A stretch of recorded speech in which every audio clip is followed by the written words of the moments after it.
I had just stepped out of the bathroom when this guy zeroed in on me. Out of nowhere, he clamped his hand over my mouth and tried to drag me away.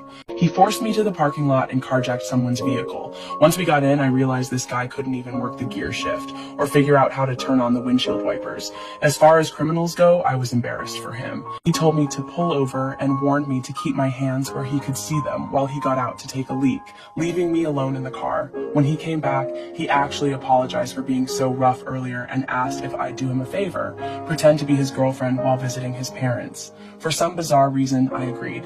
I was curious about him now. Despite kidnapping me, he hadn't actually hurt me. And weirdly enough, I found myself intrigued by playing this role. When we arrived at his parents' house, he stared at his childhood home for a long moment. I could see the confusion and anxiety written all over his face.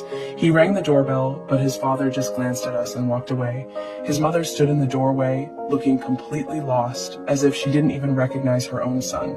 We all sat at the table in dead silence. Turns out he'd just gotten out after 5 years in prison. He'd been lying to his parents about having a big house and a beautiful girlfriend, but they'd seen right through his act. When his mother asked if he wanted some chocolate, that was the final straw. He was allergic to chocolate and his own mother had forgotten. He stormed out, taking me with him. We ended up at a motel. He wanted to take a bath and I decided to join him. Maybe because our experiences were somehow similar. We were both lonely souls craving someone's attention. When I walked into the bathroom, he was shy like a little boy. I could feel him holding himself back. We didn't do anything, just sat in the bathtub looking at each other. Later, lying in bed, he kept his distance. I reached for his hand, hinting he could make a move if he wanted.